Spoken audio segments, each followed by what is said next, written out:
해간 어떤 대통령도 할 수 없는 일인데 감히 제가 어떻게 그런 말을 한다는 것입니까?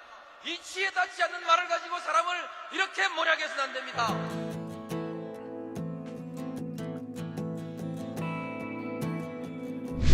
기나긴 밤이었거든 압제의 밤이었거든 사랑이 한 몸 썩어져 이 붉은 사나에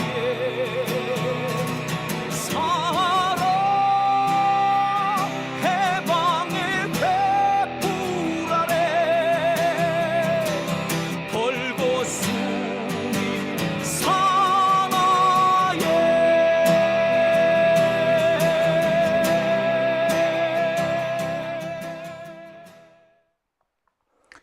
네, 오밤중의 뉴스 함께하고 계신 지금 시각 12시 33분입니다.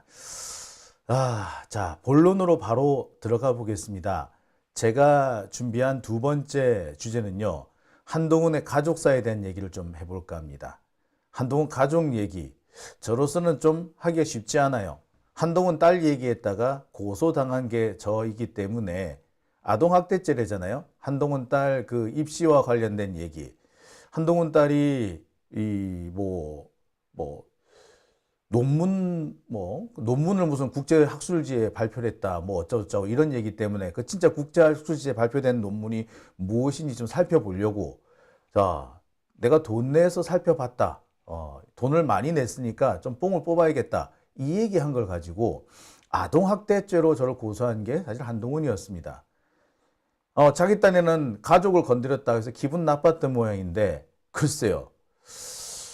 그렇게 따지면 한동훈이 할 말은 없지 않나요?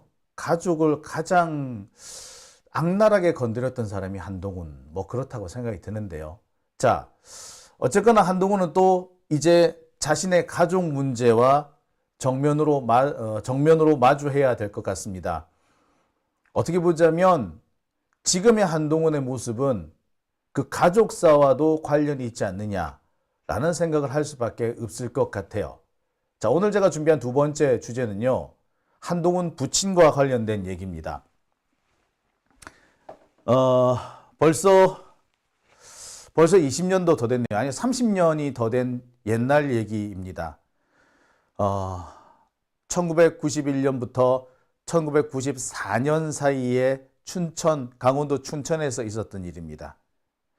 최저임금법을 지켜달라, 근로기준법을 지켜달라라는 요구를 했다가 감옥에 간 노조원들이 있습니다. 그들의 나이는 21살, 22살, 25살이었습니다. 모두 4명의 노조원이 감옥에 갔고 감옥살이를 해야 했는데, 그 중에 3명은 여성이었습니다. 21살, 22살, 25살.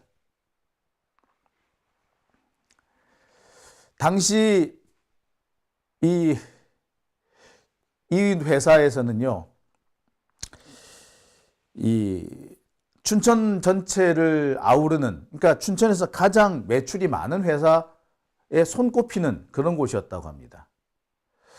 그 회사에서 최저임금을 좀 지켜달라. 그렇게 돈 잘 버는 이 회사 최저임금법을 좀 지켜라. 근로기준법을 지켜라. 이렇게 요구를 했다가 노조원들이 회사에서 쫓겨난 노조원들을 복직시키라고 요구했다가 또 다른 노조원이 또 쫓겨나고 파업했다가 결국 회사가 모두 사라져버리는, 자, 이른바 위장폐업이라고 하죠.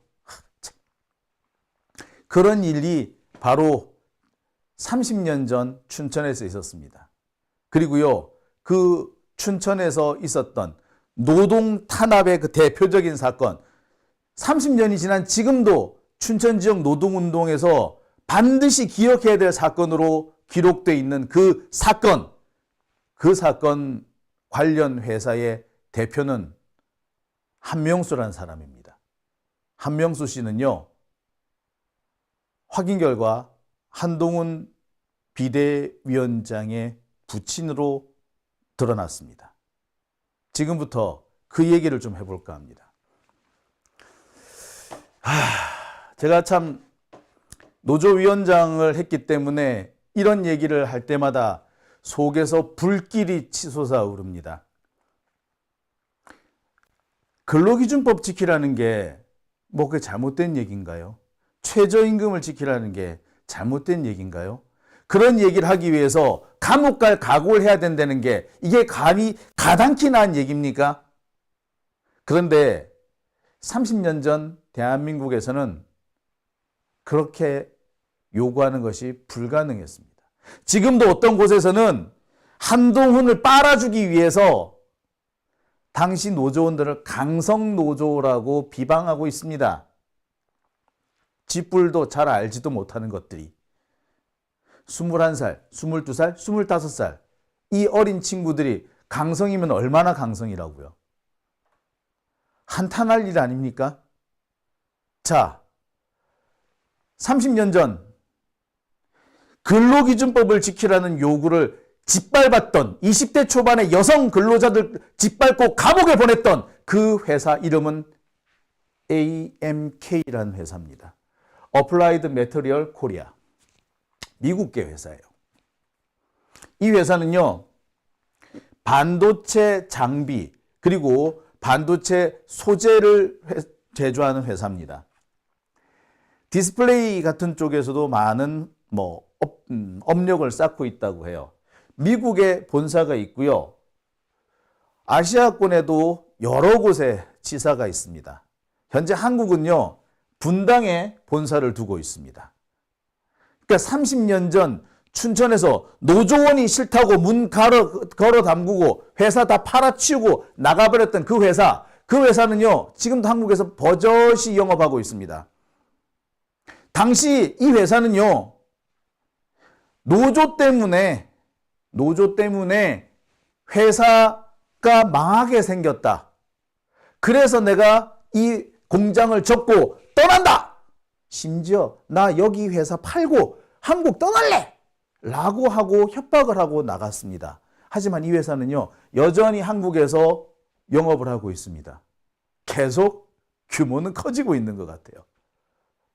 자, 이 AMK라는 회사, 원래는 1987년 국내에 진출한 걸로 보입니다.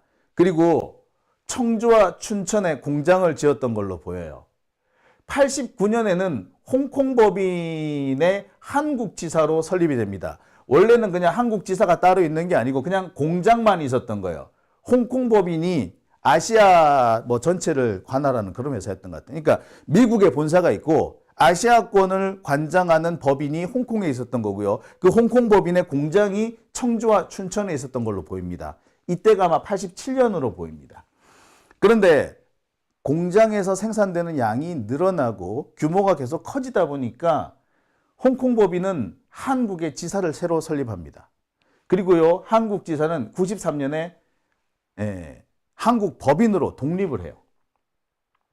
그리고 바로 이듬해 94년 춘천 공장은 폐쇄가 됩니다. 보세요.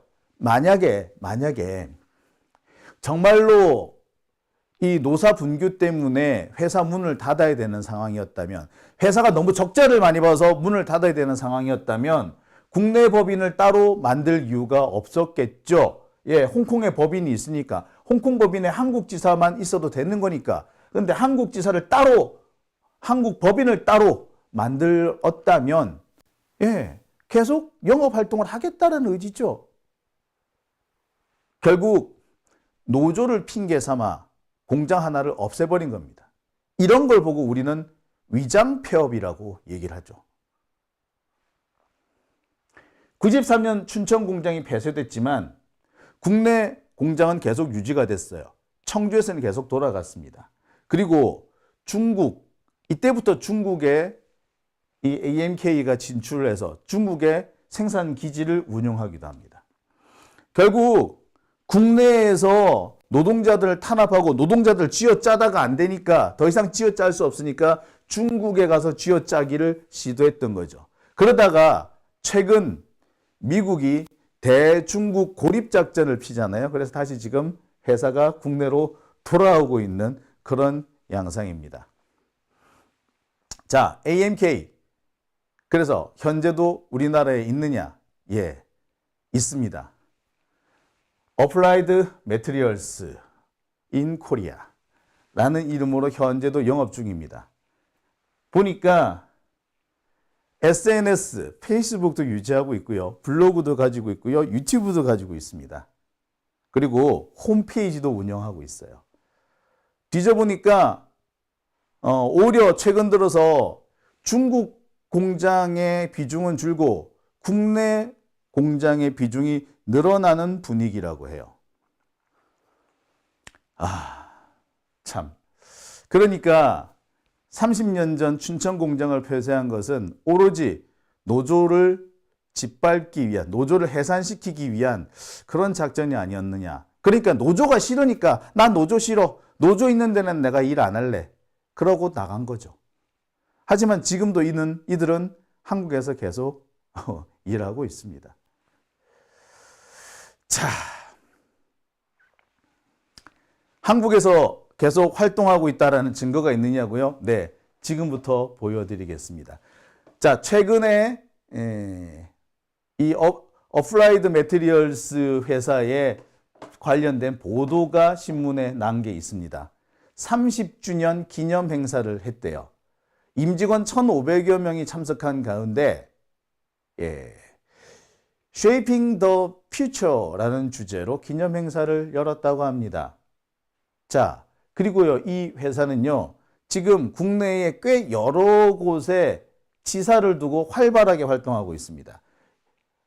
홈페이지에 들어갔더니 한눈에 6개가 보이고요. 추가로 확인해보니까 한 10몇 개 가까이 여러 군데 지사와 공장 그리고 R&D 센터를 운영하고 있습니다. 그리고 이 회사의 본사는 바로 천당 밑에 있다는 분당, 거기에서 여전히 활동을 하고 있습니다. 이럴 거면 왜 춘천 공장은 폐쇄했을까요? 영업이 안 된다며, 적자 본다며, 회사가 너무 어렵다며, 그래서 공장을 팔고 나갔습니다. 하지만 이들은 계속 국내에서 영업을 했고요. 영업 규모도 계속 커졌습니다. 국내만 그런 게 아니죠. 미국 법인인데, 원래 미국 회사가 본사라고 그랬잖아요. 미국 법인도 계속 성장을 해왔습니다. 제가 확인한 자료, Applied Materials라는 AMK의 홈페이지에 나와 있는 보도 자료입니다. 보도 자료를 보니까 이렇게 나와 있어요. 뭐라고요? 2024년 1분기 실적 발표. 그래서 수익이 얼마? 67억 1천만 달러. 67억 달러. 67억 원이 아니라 67억 달러. 우리 돈으로 하면 약 75조 원에 달하는 어마어마한 수익을 냈습니다. 7조 5천억 원이죠. 75조가 아니라 7조 5천억 원에 달하는 어마어마한 수익을 한 분기에 실적으로 냈습니다. 자, 7조가 넘는 돈을 한 분기, 그러니까 석 달에 이렇게 냈다면 1년 실적은 어느 정도 된다? 예.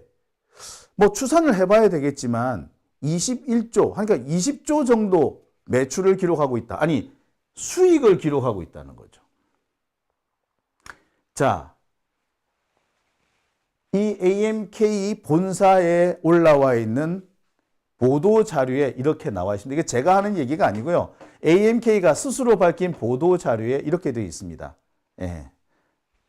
자, 여기서 한 가지 좀 짚고 넘어가야 될 부분이 있는데요. 2024년 1분기 아직 끝이 안 났죠. 2024년 1분기는 1월, 2월, 3월입니다.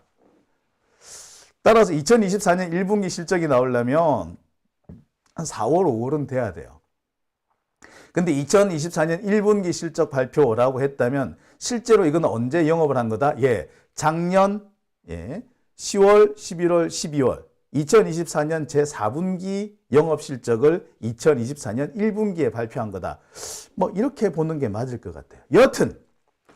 여튼 석 달 동안 올린 수익이 무려 7조 원에 달하는 어마어마한 기업입니다. 근데 이 기업이 30년 전에 최저임금 이걸 주기 싫어서 최저임금법, 아니, 근로기준법을 지키기 싫어서 공장을 폐쇄하고 나갔어요. 이런 걸 보고 우리는 악덕기업이라고 하죠. 자, 그러면 좋습니다. 당시 그 기업이 어떻게 해서 춘천을 떠나게 됐는지 그 당시 상황을 한번 살펴보도록 하겠습니다. 지금 기록으로 보면요. 당시 노사 갈등은 1991년에 발생한 걸로 보입니다. 91년 노사 갈등이 있었다라는 신문 보도가 나와요. AMK 근로자 2,000명이 조업을 중단하고 농성을 벌였다. 이 기사는요. 1990년, 91년이 아니라 90년 기사인데 이 기사에 보도한 이 기사의 출처는 청주연합뉴스입니다.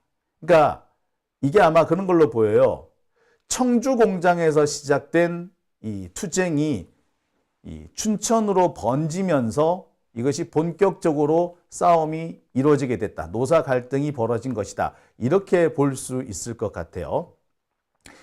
앞뒤 상황을 살펴보면은 청주 공장에서 시작된 노조 민주화 투쟁, 어용 노조를 내쫓고 민주 노조를 만들자라는 투쟁이 벌어지게 됐는데 현장에서 일하는 여성 노동자를 중심으로 해서 이 노조가 만들어지게 됩니다.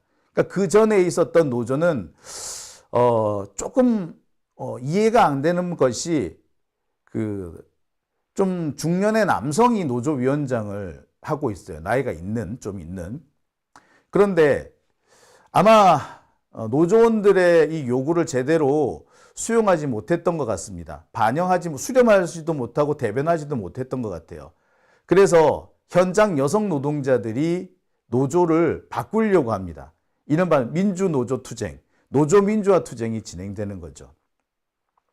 이 투쟁은 청주 공장에서 시작이 돼서 춘천 공장으로 옮겨 붙게 됩니다. 그런데 이 과정에서 사측이 아주 강력한 탄압으로 나서게 됐죠. 노조 지도부가 투옥이 되고 구속이 되는 사태가 벌어집니다. 당시 언론 보도 내용을 좀 보실게요. 자, 여기 보면은 연합뉴스 보도인데요. 이 연합뉴스 보도는 춘천발입니다. 이렇게 돼 있죠. 임금 협상과 노조활동 보장을 둘러싸고 심각한 갈등을 겪고 있는 강원도 춘천시 후평공단의 컴퓨터 부품 생산업체 AMK의 노사 대립이 장기화되고 있다. 지난해 5월 13일 AMK 노조 춘천 지부를 결성한 800여 명의 근로자들은 그동안 여성 근로자 일당 29%, 남자 근로자 월급 28.3% 인상과 노조 자율권 인정 등 5개항의 요구 조건을 내걸고 협상을 벌여왔으나 사용자 측이 13.4% 임금 인상을 고수, 팽팽히 맞선 채 합의점을 찾지 못하고 있다. 이런 기사가 났네요. 자, 그런데 합의점을 찾지 못하고 있다가 아니라 내용은 이래요. 진짜 중요한 내용은 그 뒤에 나옵니다. AMK 회사 측은 그동안 분규에 따른 30% 생산량 감소와 수주 감소로 수출의 차질을 빚고 있다며, 자, 이 다음부터가 중요해요. 일부 근로자들에 대한 해고 조치는 사규에 의한 정당한 조치라고 밝혔다. 자, 노사 대립이 심각해진 이유는 뭐? 자, 노조원들이 급여를 올려달라, 임금을 인상해달라고 요구를 했는데 이것을 받아들이지 않기 위해서 뭐 했다? 노조원들을 해고해버린 거야. 아니, 노조 지도부를 해고해버린 거야. 그러면서 문제가 심각해졌다는 겁니다. 그런데 여러분, 30%라니까 되게 액수가 커 보이죠. 28.3%, 29.3% 엄청 액수가 커 보여요. 근데 실제 금액은 얼마인 줄 아십니까? 당시 최저임금이 4,440원이었나 봐요. 따라서 임금을 얼마로 올려달라? 최저임금이 4,440원이니까 이것을 6,000원, 아니 5,000원대로 올려달라. 1,000원을 올려달라라고 요구했던 겁니다. 그 1,000원 안 주려고 1,000원 안 주려고 이렇게 노조를 짓밟고 노조 위원장을 해고했던 거죠. 자, 이게 한번 중요한 얘기는 뭐냐면요. 이게 4,400원이 이 시급이 아니고요. 일당입니다. 이거 일당이에요, 일당. 그래서 월급이 14만 원 정도였나 봐. 일당이 4,400원이었던 거죠. 자, 얘기 듣는데 제가 기겁을 했습니다. 자, 이게 계산을 제가 다시 한번 또 해봐야 되겠습니다만, 그러니까 시급 좀 올려달라고, 최저임금 좀 올려달라고 그렇게 한 요구를, 그 요구를 짓밟기 위해서 노조를 해고했던 거예요. 자, 이래서 이게 본격적인 갈등 양상으로 번집니다. 어떤 갈등 양상이 되느냐?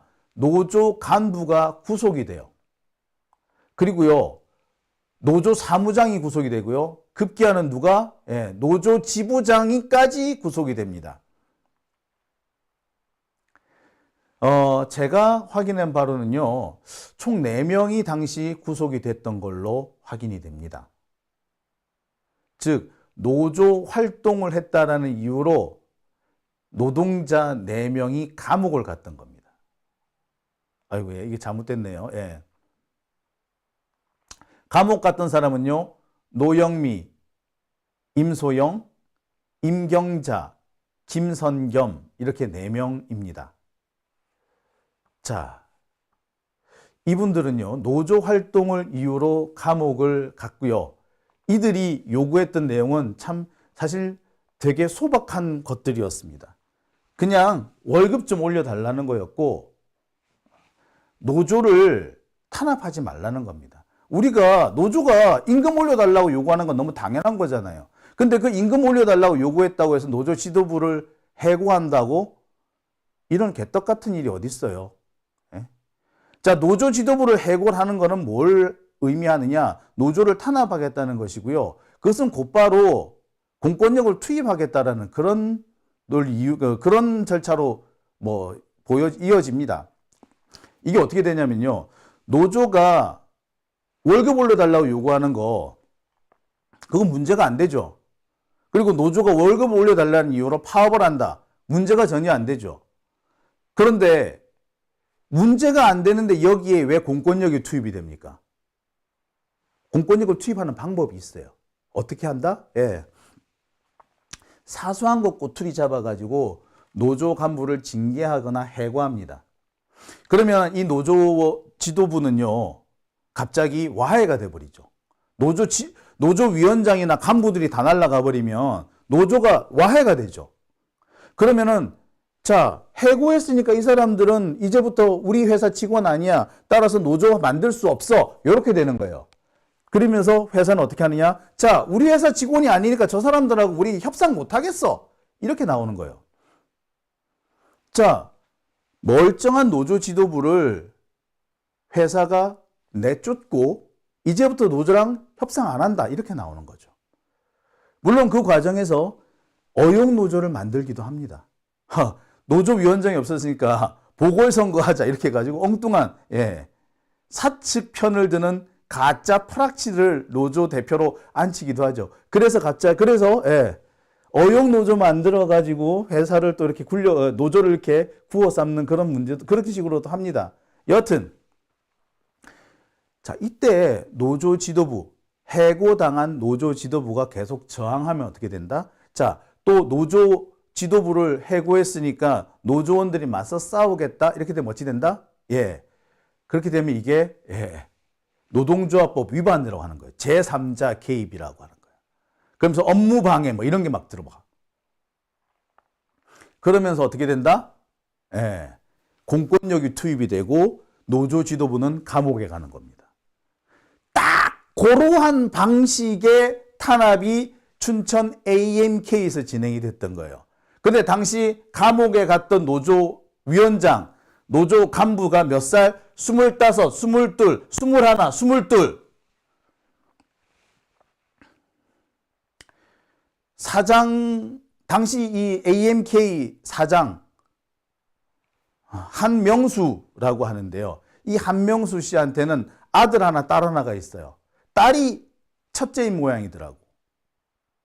아들이 73년생이니까 첫째인 딸은 적어도 72년생이거나 7170생이었겠지.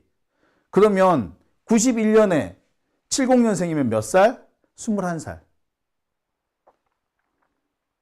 22살. 우리나라 나이로 23살이죠. 근데 당시 노조원이 몇 살? 노조위원장이 몇 살? 25살, 22, 21, 22. 자기 자식뻘이잖아.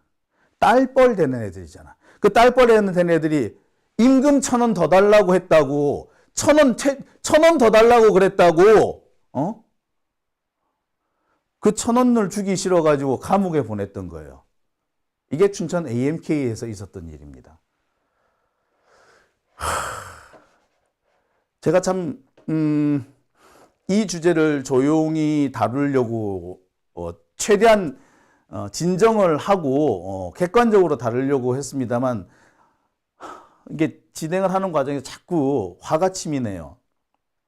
자, 그런데 이 감옥에 갔던 이 노조원들은 3개월 만에 집행유예로 석방됩니다. 판결문을 볼까요? 회사 측은 아마 이 노조원들이 조직적으로 회사를 도산시키려 했다, 파산시키려 했다라고 주장을 했던 모양입니다. 그래서 이 노조원들이 이 처벌을 받아야 한다라고 고소를 했던 것 같아요. 근데 판결문은 뭐라고 했다? 회사를 도산시키려 했다는 범죄 의도를 찾아볼 수가 없고 쟁의 행위도 비교적 온건했다. 온건했대잖아, 판사도. 그래서 집행유예를 선고한다라고 해요. 그러면서 뭐라고 하느냐? 회사 측이 100여 명의 사원을 타 부서로 무더기로 내는 바람에 이에 대한 항의 차원으로 쟁의 행위가 시작이 됐다란 말이야. 그래서 쟁의 행위도 내용이 뭐다?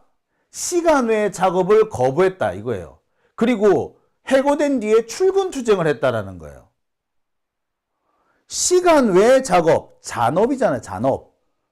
잔업은 하겠다는 사람만 하는 거예요, 원래. 하기 싫으면 안 하는 거야. 그런데 잔업을 거부했다고 해서 이 사람들을 해고하고, 해고한 사람이 억울하다고 회사에 출근하니까 출근 못하게 회사 문을 걸어 잠근 거예요. 그래 놓고서는 그 책임을 모두 노동자한테 다 뒤집어 씌웠어.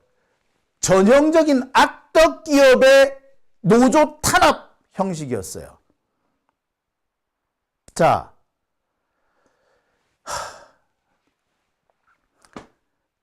여기서 제가 당시 춘천 지역에 배포됐던 유물 하나를 소개를 해 드릴까 합니다. 하면 할수록 승질이 받는데, 자, 이 내용을 보시겠습니다. 자, 이 문건입니다. 이 유인물에는 어떤 내용이 들어있느냐. 자, 지금부터 이 문건, 당시 춘천 지역에 배포됐던 이 문건을 제가 보여드리도록 하겠습니다. 자, 잘 안 보이실 테니까요. 제가 화면을 좀 확대해서 보여드리겠습니다. 자, 글자가 그래도 작죠? 자, 그러면 주요 부분을 제가 읽어드리도록 하겠습니다. AMK는 정당한 임금을 지급하고 노동자에 대한 강제 사직, 무급 정직을 철회하라 라는 내용입니다. 자, 그리고요, 춘천 시민 여러분, 춘천 후평공단에 위치한 AMK에서는 최저임금법 제6조 2항에서 종전의 임금 수준을 저하시켜서는 안 된다고 명시되어 있는데도 불구하고 기본급 4,800원을 지급하고 상여금 호봉을 대폭 낮춰버렸습니다. 이는 엄연히 기본적인 근로조건을 위반하는 범법 행위이며 노동자의 몫을 사장이 앗아가는 악랄한 처사가 아니고 무엇입니까? 라고 하고 있습니다.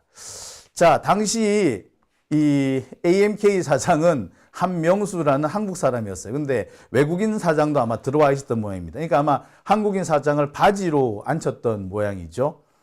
자, 이 유인물에서 주장하고 있는 바가 무엇인고 하니요. 임금 수준을 저하시켜는 안 된다라는 근로기준법 내용이 있다라고 하는데 이게 뭐냐면 그렇습니다. 당시 우리나라가 최저임금법이라는 게 그때 처음 만들어져요. 그 전까지는 최저임금 제도가 있긴 했지만 최저임금법이 정식으로 이렇게 운용되지는 않았습니다. 그래서 헌법상에는 최저임금을 국가가 반드시 최저임금 제도를 만들라고 명시가 되어 있는데도 최저임금법이 없었어요. 근데 이 최저임금법이 90년대 들어오면서 만들어집니다. 그러면서 국가가 최저임금을 고시를 하죠. 그러면서 뭐라고 하느냐? 최저임금법을 만들었다는 이유로 임금을 내려서는 안 된다. 최저임금보다 많이 주는 회사가 있다면 그냥 계속 많이 줘라. 최저임금이 만들어졌다는 이유로 현재 주고 있는 임금을 낮추면서는 안 된다. 라고 하는 겁니다. 이게 그 당시 법에 명시가 돼 있었어요. 근데 AMK는 뭐라고 했다? 야, 최저임금이 정해졌으니까 최저임금으로 맞춰서 월급 줄게. 월급 깎아! 이랬던 거예요. 여러분 같으면 참겠습니까? 네. 앞서서 보도된 내용들 보면은 30% 가까운 인상을 요구했다고 했는데 실은 30% 가까운 인상을 요구한 게 아니라 월급을 원상 복귀해 달라는 얘기였던 거죠. 왜 최저임금법을 이유로 월급을 깎냐? 원래대로 바꿔줘! 라고 했던 거예요. 언론 보도도 당시에도 기레기들이 많았던 모양이에요. 그지? 노동자들의 요구는 제대로 반영이 안 됐던 겁니다. 자, 계속 한번 볼게요. 자, 그 다음에 뭐라고 얘기가 되어 있느냐? 현재 AMK 노동자 성주의 손미애 씨는 최저임금을 받아야 한다는 유인물을 배포하였다는 이유로 각각 무급 정직 30일, 강제 사직 등을 당했습니다. 회사에서는 최고도 아닌 법적으로 명시된 최저임금을 정당하게 받고자 하는 행동을 빨갱이다, 불순분자라고 몰아대며 노동자 사이를 이간질시키는가 하면 몸수색을 하고 현장에서 질질 끌어내는 등 인간으로선 할 수 없는 만행을 계속 자행해 왔습니다. 또 원화절상과 불경기 등으로 인해 임금을 인상하면 회사가 망한다. 새로운 기술이 도입될 때까지 기다려라는 등 노동자들에게 거짓 선전을 늘어놓고 있습니다. 참 시대가 바뀌고 시간이 흘렀지만 이 악덕 기업들이 하는 짓은 참 변하지 않죠. 노조를 하면 회사가 망한다. 야, 신기술 투자를 해야 되는데 그러니까 니들한테 줄 돈이 없다. 30년 전에도 똑같이 써먹었던 겁니다. 그때도 그저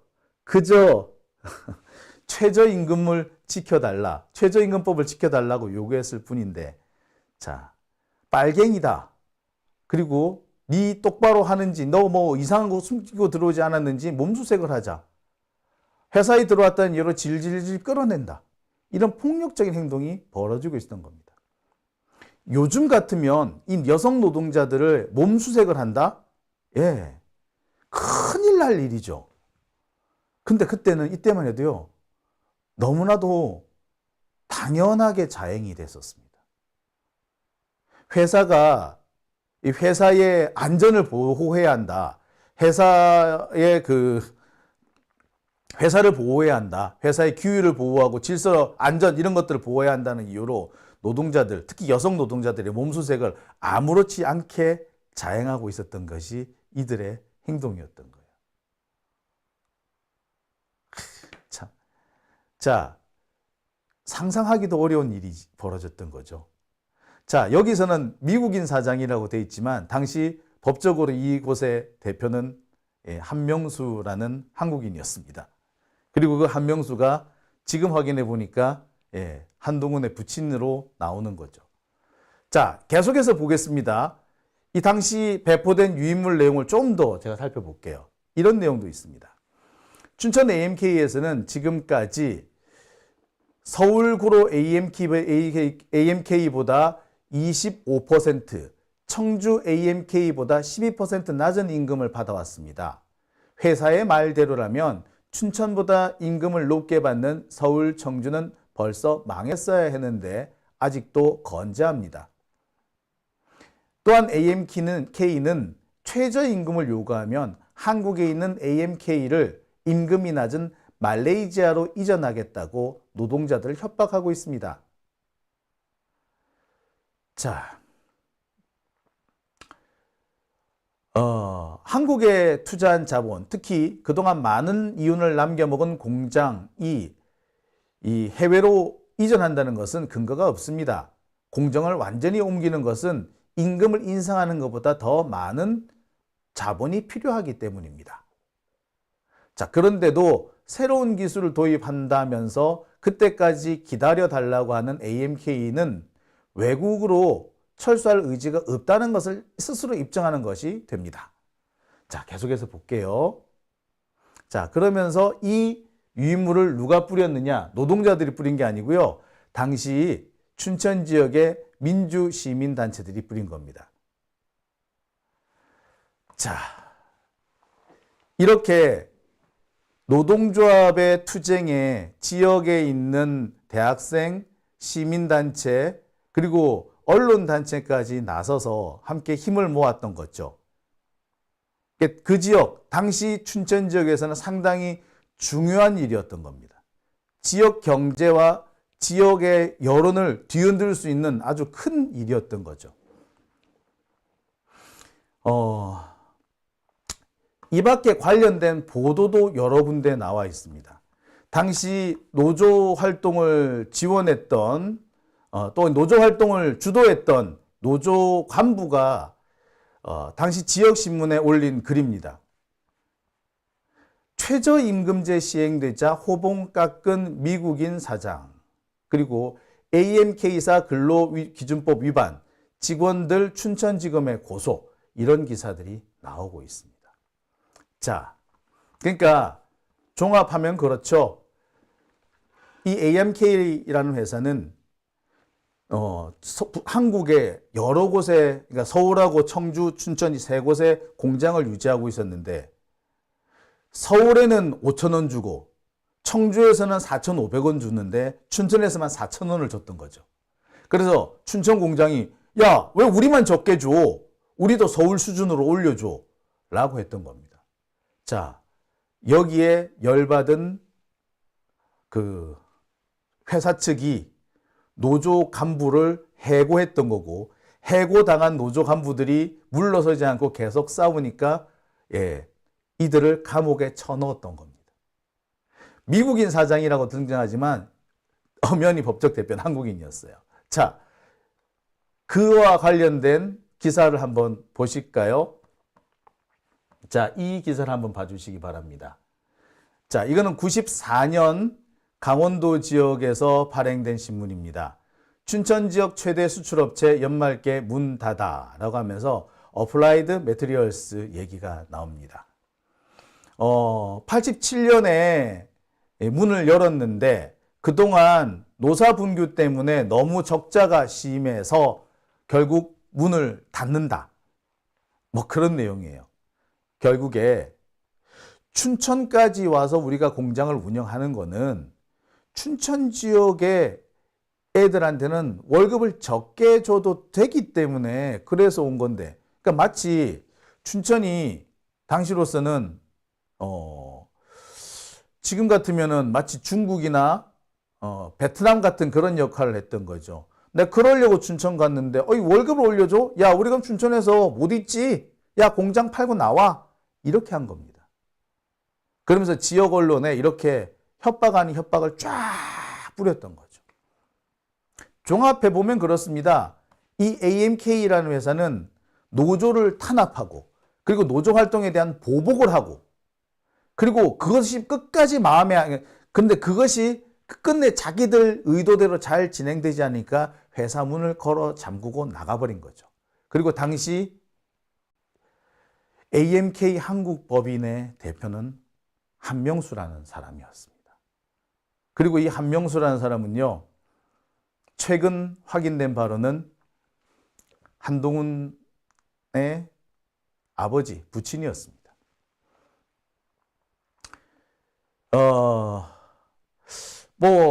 상황 보니까 그렇더라고요. 한동훈은 서울에서 태어났는데, 청주에 갔다가 다시 서울로 돌아와가지고 살았다. 이렇게 돼 있어요. 그리고 그 기간 동안에, 아버지인 한명수 씨는 청주에 있다가 춘천으로 발령이 났던 거죠. 그래서 춘천에서 꽤 오랫동안 근무했지만, 춘천 공장이 문을 닫으면서 본인도 회사에서 물러났던 모양이에요. 지금 나오는 기사들을 종합해 보면 한명수라는 이름으로 춘천 AMK 대표를 했다라는 기사가 수두룩하게 나옵니다. 자, 여기 이 청주 쪽 충청타임스라는 기사에도 그런 내용이 포함되어 있습니다. 당시 운호초등학교 교장이었던 강모 씨도 40년 가까운 세월을 지냈지만 AMK 대표를 지낸 한 후보자 부친 때문에 기억을 하고 있다. 당시 한 후보자의 부모는 육성회, 자모회 활동을 적극적으로 했다. AMK 대표! 라고 되어 있죠? 네. AMK 대표. 자, 여기 청주 쪽, 충청도 쪽 신문뿐만 아니라 춘천 쪽 신문에도 수두룩하게 나옵니다. 각종 블로그라든지 이런 거에도 보면은 AMK 대표를 지냈다는 얘기도 있고요. 실제로 이 한명수 씨는 춘천에서 춘천고등학교를 나왔고 그다음에 AMK라는 회사를 운영했다라는 기사가 수두룩하게 나옵니다. 그러니까 아마 당시 그때 그 AMK 노조가 미국인 사장을 강조했던 것은 실권은 미국인이 갖고 있고 한국인 사장은 실권이 없다. 아마 이렇게 생각했던 것으로 보입니다. 자, 정리를 한번 해볼게요. 30년 전 강원도 춘천시에는 AMK라는 반도체 회사가 있었습니다. 이 회사는요, 반도체 제조 장비 그리고 반도체 소재 등등을 만드는 회사였어요. 한국에서 영업을 하고 있지만 최고 본사, 최고 경영진은 미국에 있었습니다. 지금도 AMK는 미국에서 영업을 계속하고 있고요. 한국 법인 역시 여전히 운영하고 있습니다. 원래 서울과 청주에서 공장을 운영하던 AMK는 임금이 싼 춘천에 가서 또 공장을 하나 만듭니다. 근데 춘천 지역의 노동자들이 왜 우리만 월급을 적게 주냐? 서울은 우리보다 훨씬 비싸게 주지 않냐? 자, 우리도 그 수준에 맞춰달라라고 요구를 하니까 갑자기 노조원들을 해고합니다. 탄압한 거죠. 해고당한 노조원들이 계속 출근 투쟁을 하고 계속해서 작업을 거부하니까 그리고 이 노조원들을 감옥에 쳐넣어 버립니다. 급기야는 이 노조 때문에 더 이상 영업을 못하겠다라고 하면서 회사 문을, 공장 문을 걸어 잠궈버리죠. 폐업을 해버리는 겁니다. 하지만 청주 공장, 서울 공장은 계속 유지했던 걸로 보이고요. 지금도 여전히 한국에 여러 곳에 지사를 두고 있고 여러 곳에 공장이 있으며 R&D 센터까지 운영하고 있습니다. 중국에 이 생산 기지도 있는 것으로 보여요. 달리 말하자면 이들은 노조가 싫다는 이유로 멀쩡한 공장을 폐쇄해버린 겁니다. 이런 걸 보고 위장 폐업이라고 합니다. 불법이죠. 그런데 사측이 저지른 불법은 처벌받지 않고 노동자만 처벌받은 사례가 바로 이 춘천 AMK 사건이었습니다. 그리고 춘천 AMK 당시 대표는 한명수라는 사람이었습니다.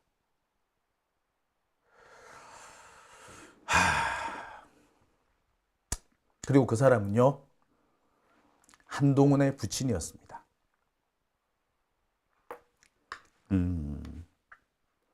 오만 가지 생각이 지금 참 다 들어요. 한동훈이 그렇게 툭하면 고소 고발을 하는 게 어떻게 보자면 집안 내력이었구나라는 생각도 듭니다. 당시 한명수 씨가 노조를 박살내기 위해서 감옥에 보내버린 노조 위원장 그리고 노조 간부는 모두 4명이었는데 한 사람은 25살, 한 사람은 21살, 또 한 사람은 22살이었습니다. 자신의 자식뻘이었던 거죠. 한동훈이 73년생이니까 91년에는 19살이었을 겁니다. 근데 한동훈한테 누나가 있다고 그래요. 만약에 누나가 있다면 그 나이는 아마 69년생, 아니면 70년생, 뭐 그쯤 됐을 거라고 생각합니다. 자, 그랬다면 91년의 나이는 21, 2살, 20대 전후였을 거예요. 달리 말하면 자기 딸 자식 같은 아이를 감옥에 보냈던 겁니다. 월급 좀 더 달라고 했다고. 근데 그 당시 감옥에 갔던 노조가 요구한 월급 인상액은요, 1,000원이었습니다. 1,000원 안 주려고. 참.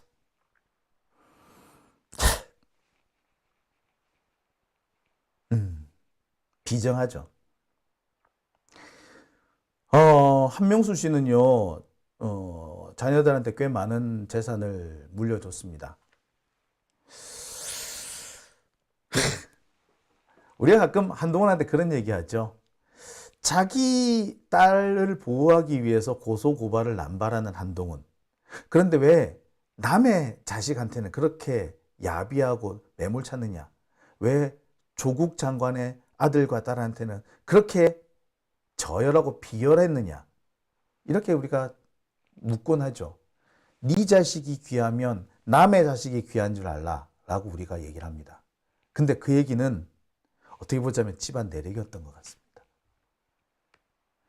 남의 집 새끼는 1,000원 더 달라고 그랬다고 감옥에 보내는 비정한 사람이었던 거죠. 집안 내력이란 말이 틀리지 않는 것 같습니다. 성효수님, 당시 언니가 거기를 다니셨다고요?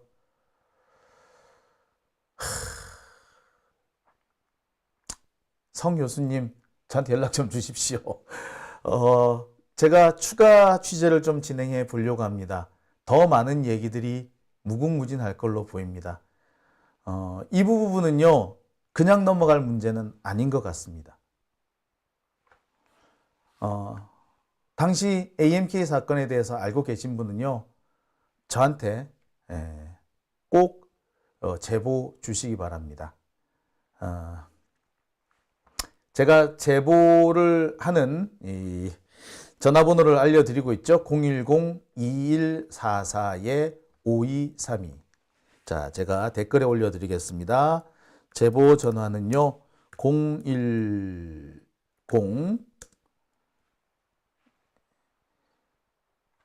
2144에 5232입니다. 자, 여러분, 알고 계신 분, 아시는 게 있으면 저한테 꼭 연락 주시기 바랍니다. 자, 그러면요, 여기서 제가 보너스를 하나 드리겠습니다. 갑자기 뭔 보너스냐고요? 방송하다가 말고. 자, 지금 시간이 꽤 많이 지났는데 지금까지 기다려주신 여러분들을 위해서 드리는 보너스입니다. 제가 이 춘천 AMK 그리고 이 한명수 씨에 대한 취재를 쭉 하다가 발견한 자료입니다. 제가 그런 얘기 한 적이 있죠. 한동훈의 친인척이 이 진보 진영, 특히 진보 진영의 언론계 쪽에도 친인척이 있다. 이쪽으로도 꽤 영향력이 있을 걸로 보인다. 라고 몇 번 말씀을 드렸었죠. 자, 그 근거가 여기 있습니다. 부음, 이근성, 프레시안 대표 빅모상. 장모님이 돌아가셨다는 얘기죠. 한명수, 이근성 씨 빅모상. 여기서 한명수 전 AMK 대표이사, 그리고 한동훈 서울지검검사 외조모상.